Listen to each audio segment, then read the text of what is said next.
اما بعد فاعوذ باللہ من الشیطان الرجیم بسم اللہ الرحمن الرحیم۔ آج کی تراویح میں 19ویں پارے کا آخری پاؤ اور 20واں پارہ مکمل پڑھا گیا اور ہمارے تراویح میں الحمدللہ 20 پارے مکمل ہوئے۔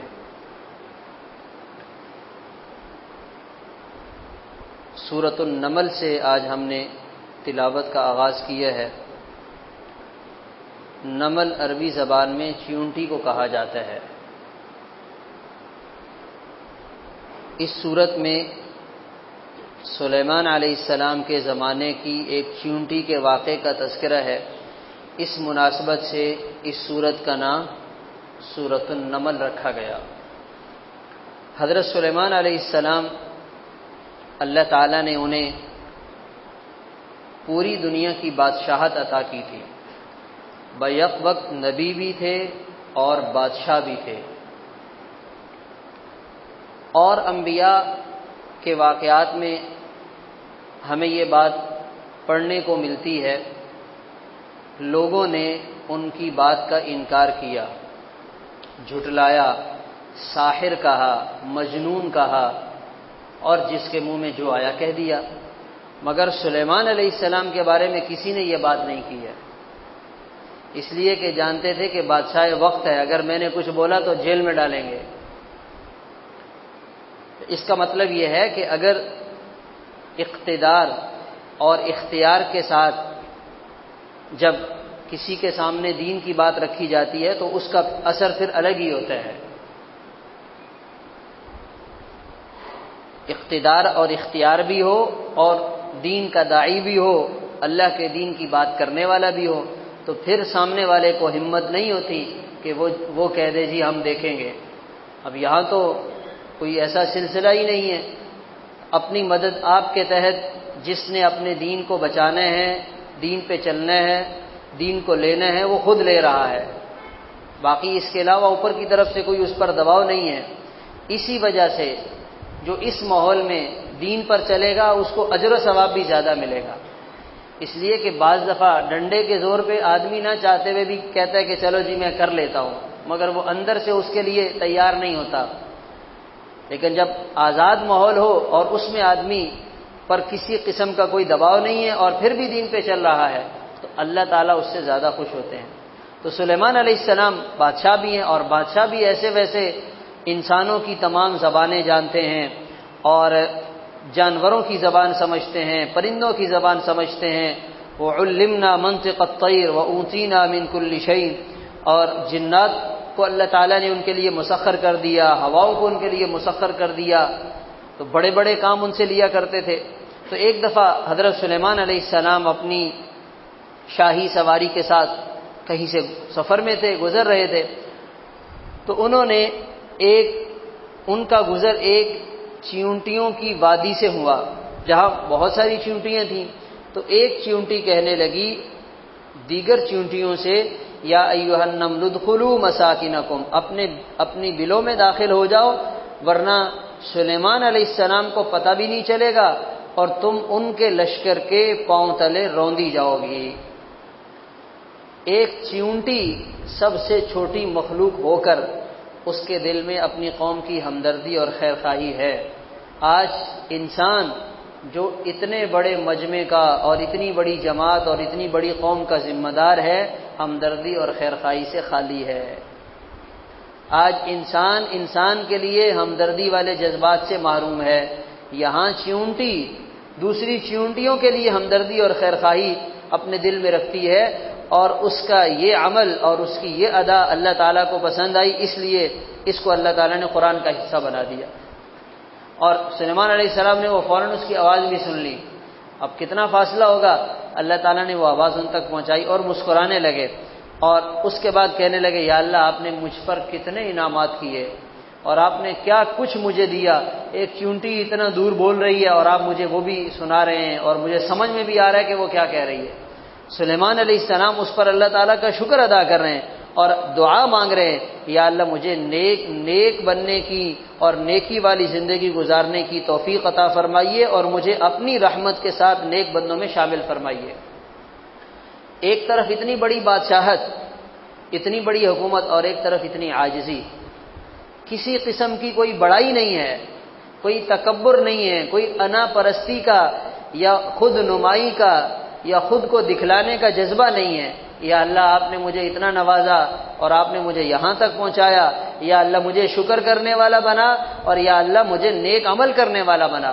تو آج تو جس کا تھوڑا سا کاروبار پھیل جاتا ہے وہ کہتے ہیں میرے پاس نماز کے لیے ٹائم نہیں ہے جی، میٹنگ میں جا رہے ہیں، اور آج پارٹی آ رہی ہے، آج گھوڑے آ رہے ہیں، آج بڑی جو ہے نا وہ بڑی ڈیل ہونے والی ہے، آج ہم بڑا معاہدہ کرنے والے ہیں، اس لیے آج ہمارے ساتھ کوئی نماز کی یا دین کی بات نہ کرے۔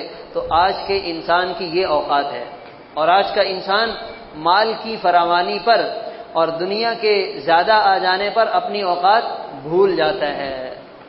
عاجزی، تواضع، چھوٹے بول اس کے منہ سے غائب ہو جاتے ہیں، پھر وہ بڑی بڑی باتیں کرتا ہے، بڑے بڑے بول بولتا ہے، اس کو یہ یاد نہیں رہتا کہ کسی زمانے میں بھی چند ہزار تنخواہ پر ملازم تھا، اور پتہ نہیں کتنے لوگوں کی باتیں سنتا تھا، اور مجھے کہاں کہاں کے دھکے کھانے پڑتے تھے، اور آج اللہ نے ان ساری مشقتوں سے بچا کر مجھے اتنے بڑے درجے تک پہنچا دیا، یا اللہ آپ کا کرم ہے۔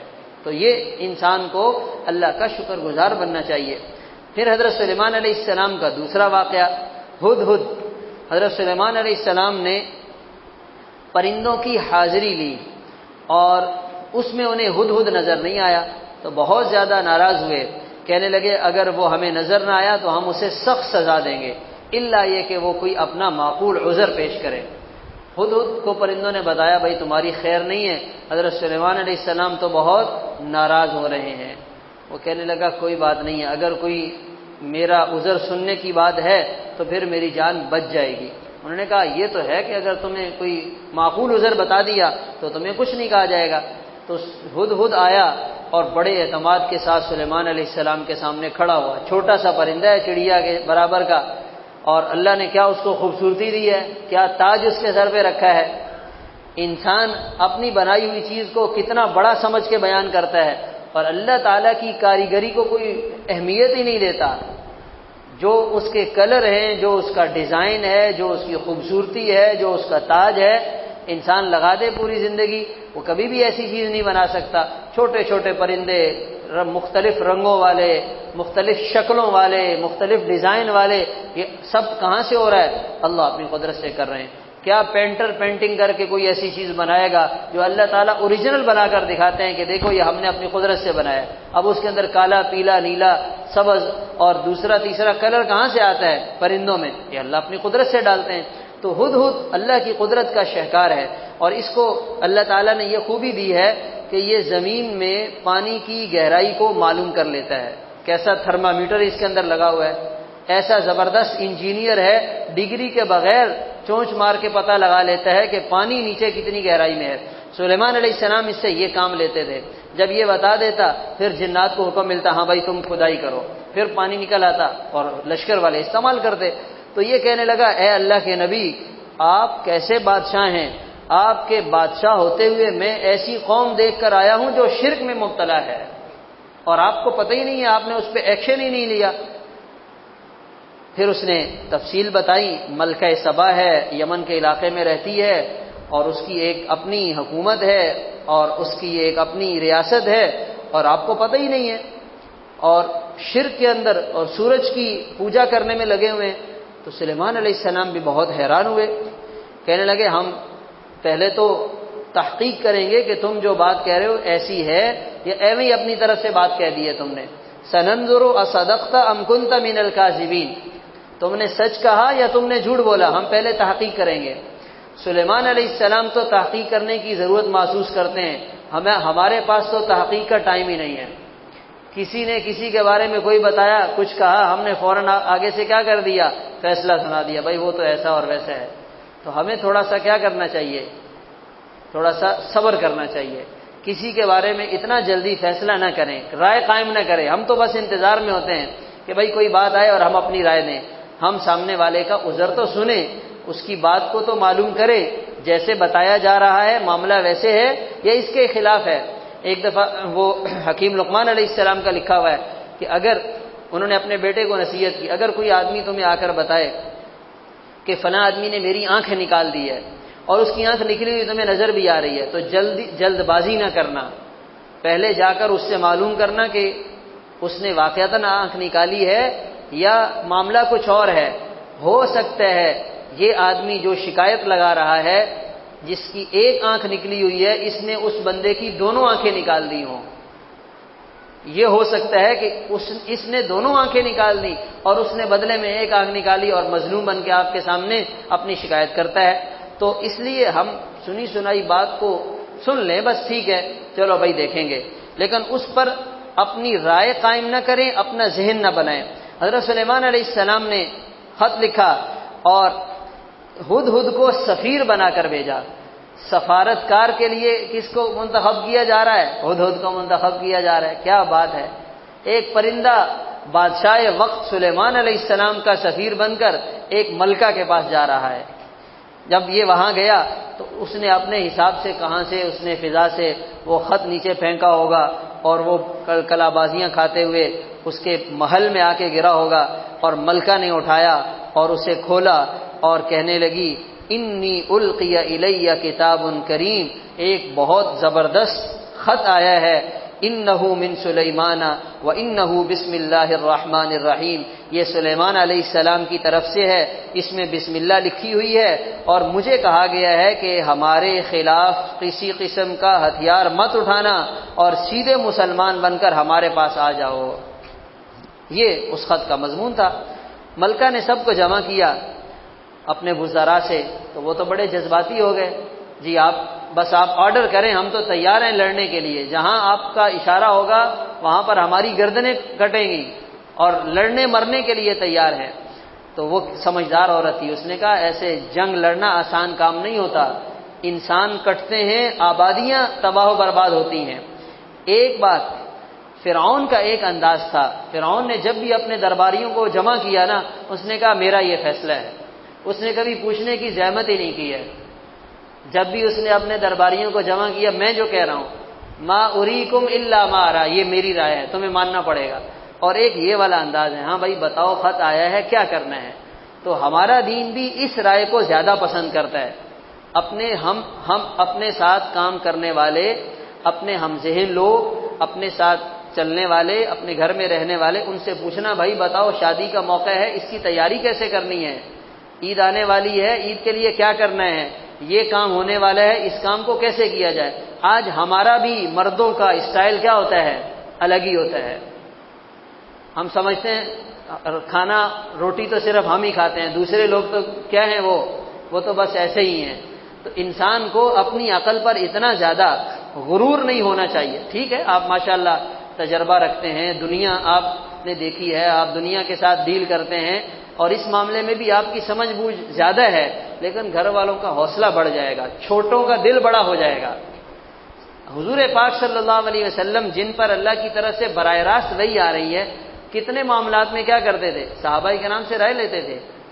آپ کو رائے لینے کی کیا ضرورت ہے، آپ فرما دیتے اللہ کا حکم ہے، وحی آئی ہے اور یوں کرنا ہے، اور صحابہ کرام منع بھی نہیں کرتے۔ مگر امت کو آپ نے تعلیم دی ہے کہ بھائی کوئی بات نہیں ہے، اپنے ساتھ دوسرے لوگوں کو لے کے چلنا چاہیے، اور جب سب کی رائے ایک ہو جاتی ہے، سب کا ذہن ایک ہو جاتا ہے تو کام آسان ہوتا ہے۔ ورنہ پھر یہی ہوتا ہے کہ وہی ایک ہی بندہ وہی کہانی چل رہی ہوتی ہے خالی، دوسرے کہتے ہیں ہمارا کیا لینا دینا، ہم سے تو کبھی پوچھا ہی نہیں ہے، ہمیں تو کبھی بتایا ہی نہیں ہے، بس وہ جب وہ کام ہونے لگتا ہے تو ہمیں پتہ چلتا ہے لو بھائی یہ کام ہو رہا ہے، او ہو ہمیں تو پتہ ہی نہیں تھا۔ دائیں بائیں کے لوگ جب ان سے پوچھتے ہیں کہ بھئی آج گھر میں مہمانوں کی آمد و رفت ہو رہی ہے، خیر تو ہے، کیا ہونے والا ہے، ہمیں تو پتہ ہی نہیں ہے۔ وہ بڑے میاں آتے ہیں بتاتے ہیں کہ بھئی آج یہ کام ہے۔ تو اس لیے ایسا نہیں ہونا چاہیے۔ تو مشورے سے پھر انہوں نے سمجھداری سے یہ کام لیا کہ ہم دیکھیں گے کہ یہ سلیمان علیہ السلام کی طرف سے جو پیغام آیا ہے یہ واقعی اللہ کے نبی ہیں اور یہ ہماری ہمدردی اور خیرخواہی چاہ رہے ہیں، یا ان کا مقصد ہماری حکومت پر قبضہ جمانا اور ہمارے مال و دولت کو لوٹنا ہے۔ تو انہوں نے بڑا پرتکلف ہدیوں کے ساتھ ایک وفد ان کی خدمت میں بھیجا کہ جاؤ سلیمان علیہ السلام کو دو۔ جب ان کے سامنے مال آیا انہوں نے کہا تم مجھے مال دیتے ہو، مجھے تمہارے مال کی کوئی ضرورت نہیں ہے، اللہ نے جو مجھے دیا ہے وہ میرے پاس بہت ہے اور مجھے یہ مال نہیں چاہیے۔ جب یہ انہوں نے دیکھا اور ملکہ کو آ کر بتایا کہ سمجھ گئی کہ وہ صحیح آدمی ہے، ان کا مقصد مال لینا نہیں ہے۔ پھر وہ خود ہی آئی ہے اور حضرت سلیمان علیہ السلام کے ہاتھ پر اس نے اسلام قبول کیا ہے اور اللہ تعالیٰ نے اس واقعے کو قرآن کا حصہ بنایا۔ تو ایک ہدہد چھوٹا سا پرندہ پوری قوم کی ہدایت کا ذریعہ بنا، تو جب یہ ہدہد اتنا ضعیف چھوٹا پرندہ اتنا بڑا کام کر سکتا ہے تو ہم تو الحمدللہ اشرف المخلوقات ہیں، ہم بھی انسانوں کی ہدایت کا ذریعہ بن سکتے ہیں، ہم بھی لوگوں کی زندگیوں کے بدلنے کا ذریعہ بن سکتے ہیں اگر ہم اس کے لیے اپنی صلاحیتوں کو، اپنی سوچ کو، اپنے جذبات کو، اپنے اوقات کو، اپنے مال کو لگائیں گے، اللہ تعالیٰ ہمیں بھی ہدایت کا ذریعہ بنائیں گے۔ ایک انسان مٹی پہ محنت کر کے اتنی زبردست عمارت کھڑی کر دیتا ہے، انسان لوہے پہ محنت کر کے اس کو ہوا میں اڑا دیتا ہے، تو انسانوں کی ہدایت کے لیے محنت کرے گا اور ان کو دین پر لانے کے لیے کوشش کرے گا تو کیسے کامیاب نہیں ہوگا؟ تو اس لیے ہمیں اس معاملے میں اپنے آپ کو استعمال کرنا چاہیے۔ اس کے بعد حضرت موسیٰ علیہ السلام کے واقعے کا تذکرہ ہے سورۃ القصص۔ اللہ تعالیٰ نے اس 20ویں پارے میں حضرت موسیٰ علیہ السلام کے واقعے کو بالترتیب ذکر کیا ہے۔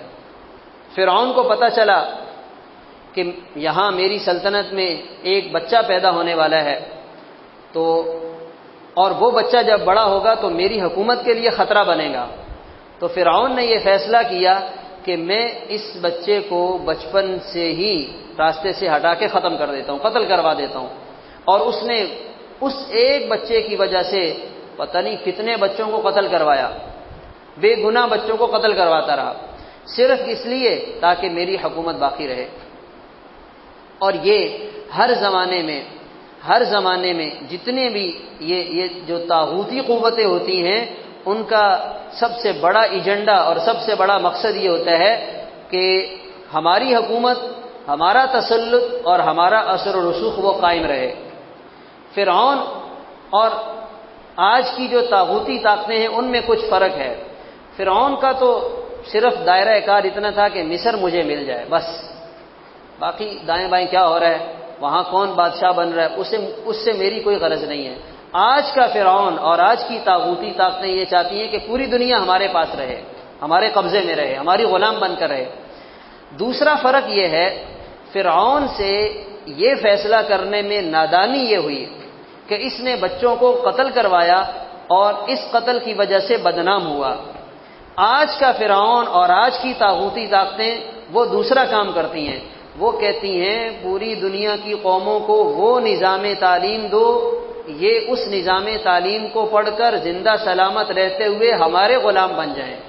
قتل کرنے کی کیا ضرورت ہے، مارنے کی کیا ضرورت ہے، زندہ بھی رہیں، جو ہم بولیں وہ یہ سنیں، جو ہم ان کو کھانے کے لیے دیں یہ اسے کھائیں، جو پہننے کے لیے ہم انہیں حکم کریں یہ وہ پہنیں، جو ہماری سوچ ان کی طرف جائے یہ اس سوچ کو قبول کریں، یہ زندہ ہمارے غلام رہیں گے، ان کو مارنے کی ضرورت ہی نہیں ہے۔ آج کی طاغوتی طاقتیں وہ اس مشن پہ چل رہی ہیں اور ہمارے سامنے ہیں، محنت یہاں ہوتی ہے، صلاحیتیں یہاں بنتی ہیں اور فائدہ سارا وہ اٹھا رہے ہیں، بولیاں ساری ان کی بول رہے ہیں، کہنے کو تو آزاد ہیں مگر ذہن کیا ہیں، وہ ان کے غلام بنے ہوئے ہیں۔ تو فرعون نے مصر میں اپنی حکومت رکھنے کے لیے اور لوگوں کو غلام بنانے کے لیے یہ والا فارمولہ اختیار کیا اور اس کی وجہ سے اس نے نقصان اٹھایا۔ تو ہمیں یاد رکھنا چاہیے کہ بھائی ہمیں کسی قسم کی جسمانی یا ذہنی غلامی میں آنے کی ضرورت نہیں ہے، ہم مسلمان ہیں، آزاد قوم ہیں، آزاد رہ کر اپنے فیصلے کریں، اپنی زندگی گزاریں، ہمارا کھانا پینا، ہمارا کاروبار، ہمارا رہن سہن، ہماری معاشرت وہ ہو جو ہمارے دین نے ہمیں بتلائی ہے۔ تو حضرت موسیٰ علیہ السلام جب پیدا ہوئے ان کی والدہ پریشان ہوئی، اللہ تعالیٰ نے فرمایا فرعون اپنی ساری حکومتی فوج لگا کر انہیں ختم کرنا چاہتا ہے، ہمارا فیصلہ یہ ہے کہ ہم نے ان کو بچانا ہے، اور بچانا بھی کیسے ہے، موت کے منہ میں رکھ کے بچانا ہے۔ سب سے پہلا کام کیا ہوا، حکم یہ ملا کہ ایک باکس بنائیں اور اس صندوق میں حضرت موسیٰ علیہ السلام کو ڈال دیں۔ اب یہ تو موت کی طرف بھیجنے والی بات ہے، جو بچنے کے امکانات تھے وہ بھی ختم ہو گئے۔ اگلی موت، اس صندوق کو دریا میں ڈال دیں، پانی میں ڈال دیں، یہ دوسری موت۔ پھر وہ جو پانی ہے وہ اس طرف جا رہا ہے جہاں راستے میں فرعون کا محل پڑتا ہے، اگر اس نے یہ صندوق اٹھا کے کھول کے دیکھ لیا اور بچے کو مار دیا تو بچے بچنے کا تو کوئی امکان نہیں رہے گا، یہ تیسری موت۔ اللہ تعالیٰ سمجھا رہے ہیں کہ جسے ہم بچانا چاہیں اسے کوئی موت نہیں دے سکتا، ہم قدرت والے ہیں، ہماری چلتی ہے اور ہمارا فیصلہ لاگو ہوتا ہے، اس لیے تمہیں ہماری قدرت کو مان لینا چاہیے اور تمہیں ہماری قدرت پر یقین ہونا چاہیے۔ یوں اللہ تعالیٰ نے حضرت موسیٰ علیہ السلام کی حفاظت فرمائی۔ پھر حضرت موسیٰ علیہ السلام بڑے ہوئے اور ان کے ہاتھ سے فرعون کی قوم کے ایک آدمی کا غیر ارادی طور پہ قتل ہو گیا۔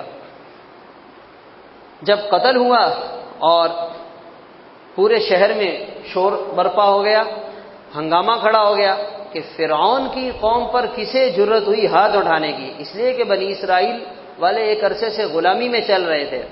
فرعون اور اس کی قوم کے لوگ ان کی عیاشیاں تھیں، تو کوئی ان کے اوپر ہاتھ نہیں اٹھاتا تھا، کوئی ان کو سخت بات نہیں کہتا تھا، سارے مشقت والے کام وہ بنی اسرائیل سے لیے جاتے۔ جب یہ معاملہ ہوا، تلاش کروائی تو پتہ چلا کہ یہ حضرت موسیٰ علیہ السلام کا کام ہے، تو فرعون تو پھر پریشان ہو گیا۔ اب دربار میں سب کو بٹھایا اور کہنے لگا کہ ان کو قتل کرنا چاہیے۔ تو حضرت ایک آدمی وہاں سے آیا اور حضرت موسیٰ علیہ السلام کو آ کر بتایا کہ آپ کے قتل کی بات چل رہی ہے، آپ خاموشی سے یہاں سے نکل جائیں۔ فخرج منها خائفا يترقب قال رب نجنی من القوم الظالمین، یا اللہ مجھے ظالم قوم سے نجات عطا فرما۔ حضرت موسیٰ علیہ السلام حالات اور پریشانیوں میں آئے اور وہاں سے نکلے ہیں اور اللہ سے مانگا ہے۔ بعض دفعہ انسان کی زندگی میں حالات آتے ہیں، ناگواریاں آتی ہیں، مشقتیں آتی ہیں، در حقیقت وہ انسان کو اوپر لے جانے کے لیے ہوتی ہیں، ہم گھبرا جاتے ہیں۔ اب حضرت موسیٰ علیہ السلام ان حالات سے نکل کر آگے جا رہے ہیں اور انہیں معلوم نہیں ہے کہ اللہ تعالیٰ آگے چل کر مجھے نبوت عطا کریں گے اور مجھ سے بڑا کام لیں گے اور میری بڑی شان ہوگی، وہ تو اپنی جان بچا کر وہاں سے نکل رہے ہیں۔ تو اس لیے انسان کی زندگی میں اگر حالات آ جائیں تو انسان کو حالات کی وجہ سے مایوس ہونے کی ضرورت نہیں ہے، زیادہ ذہنی مریض بننے کی ضرورت نہیں ہے، زیادہ ٹینشن میں آنے کی ضرورت نہیں ہے۔ اگر نوکری چلی گئی تو کیا ہوا، کوئی بات نہیں ہے، 10 سال نوکری کی ہے، 2 مہینے بے روزگار رہ لیں گے، خیر ہے، جان نہیں جائے گی۔ ہم اپنے ذہن پر ٹینشن کو زیادہ سوار کر لیتے ہیں، تو پریشانی اتنی بڑی نہیں ہوتی جتنی ہم اس کو بڑھا لیتے ہیں۔ تو حالات کے آنے پہ انسان ہمت اور حوصلے سے کام لے، ٹھنڈے دماغ سے سوچے کہ اس پریشانی سے نکلنے کا میرے پاس راستہ کیا ہے، پھر آہستہ آہستہ کوشش میں لگا رہے گا، اللہ تعالیٰ اس کے لیے حالات آگے بہتر کریں گے۔ حضرت موسیٰ علیہ السلام وہاں سے آئے، مدین پہنچے، حضرت شعیب علیہ السلام سے ملاقات ہوئی، ان کی بچیوں کے لیے انہوں نے وہ بکریاں لائی تھیں، کنویں سے پانی پلایا، بکریاں لے کر بچیاں گھر گئیں۔ تو حضرت شعیب علیہ السلام کو جب پتہ چلا تو انہوں نے کہا کہ اس نوجوان کو بلاؤ جس نے تمہارے لیے یہ اچھا کام کیا اور بھلائی کا کام کیا۔ تو وہ چل کر آئیں، فجاءت احداہما تمشی علی استحیاء، ایک بچی آئی اور بڑے ہی شرم و حیا کے ساتھ چلتی ہوئی آئی۔ یہ جو جملہ اللہ تعالیٰ نے ذکر کیا ہے نا، تمشی علی استحیاء، اس میں قیامت تک آنے والی مستورات کو یہ پیغام دیا گیا کہ شرم و حیا عورت کی زندگی کی خوبصورتی ہے۔ شرم و حیا کے ساتھ چلنا، شرم و حیا کے ساتھ جینا، شرم و حیا کے ساتھ رہنا، یہ عورت کی زینت ہے، یہ عورت کا حسن ہے، یہ عورت کی خوبصورتی ہے۔ اور باطل نے ایسی محنت کی ہے کہ اس نے شرم و حیا کا جنازہ نکال دیا ہے۔ اب تو مردوں سے ایسے بات کرتی ہیں کہ یہ مردوں سے بڑی مرد ہے، اور کسی قسم کی کوئی ہچکچاہٹ یا وہ والی بات نہیں، دبنے والی بات نہیں ہے، یہ عورت کی شان نہیں ہے۔ عورت کو اللہ تعالیٰ نے شرم و حیا کے پردے میں رکھا ہے اور اسی کے اندر اس کی خوبصورتی ہے، اس لیے اللہ تعالیٰ نے اس چلنے کے انداز کا تذکرہ کیا۔ اور پھر ساتھ یہ بھی کہا گیا کہ حضرت موسیٰ، یہ جو نوجوان ہیں ان کو تو معلوم نہیں ہے کہ یہ نبی بنیں گے، اس نوجوان کو ہم اپنے پاس کام کے لیے رکھتے ہیں کیونکہ اس کے اندر 2 خوبیاں ہیں، القوی الامین، ایک تو طاقتور ہے، کام کرنے کا اہل ہے، اور دوسرا امانت دار ہے۔ علماء فرماتے ہیں ہم اپنے ہاں ادارے میں، گھر میں، دفتر میں اگر کوئی ملازم رکھیں تو اس کے اندر یہ 2 باتیں ہمیں دیکھنی چاہیے، ایک تو کام جانتا ہو اور دوسرا دیانت دار ہو۔ اگر کام نہیں جانتا، آپ نے گاڑی چلانے کے لیے ڈرائیور رکھا ہے تو دیانت دار، اچھا آدمی ہے، خیانت اور کرپشن نہیں کرتا، مگر گاڑی چلانا نہیں جانتا تو وہ نقصان کرے گا، صحیح ہے۔ اگر آپ نے ڈرائیور رکھا، گاڑی تو بہت اچھی چلاتا ہے، بہت ماہر ڈرائیور ہے، مگر امانت دار نہیں ہے، وہ بھی نقصان پہنچائے گا۔ تو آج ہمارے ہاں اداروں میں جن لوگوں کو رکھا جاتا ہے اس میں یہ دونوں باتیں نہیں ہوتی ہیں. سفارشی بھرتیاں ہوتی ہیں، تعلقات کی بنیاد پہ، جان پہچان کی بنیاد پہ پیسے لے کے لوگ رکھے جاتے ہیں. پھر جو اداروں کا حشر ہے وہ ہمارے سامنے، اور ہم پریشان ہیں کہ بھئی ہمارے ہاں کام ٹائم پہ کیوں نہیں ہو رہا، اور جو ہے وہ رشوت کیوں چل رہی ہے، 2 نمبری کیوں چل رہی ہے. اس لیے کہ ہمارے ہاں اداروں میں دیانتدار اور اہلیت رکھنے والے لوگوں کی کمی ہے. اگر اس اصول پر ادارے میں، دفتروں میں اور جہاں جہاں لوگ رکھے جاتے ہیں اگر اس کا خیال رکھیں تو انشاءاللہ اس سے جو ہے وہ اداروں میں بھی بہتری آئے گی، اور صحیح آدمی جب آ کر کام کرے گا، امانت داری کے ساتھ کرے گا، تو پھر انشاءاللہ کسی قسم کی کوئی پریشانی نہیں ہوگی. اللہ تعالیٰ عمل کی توفیق عطا فرمائے.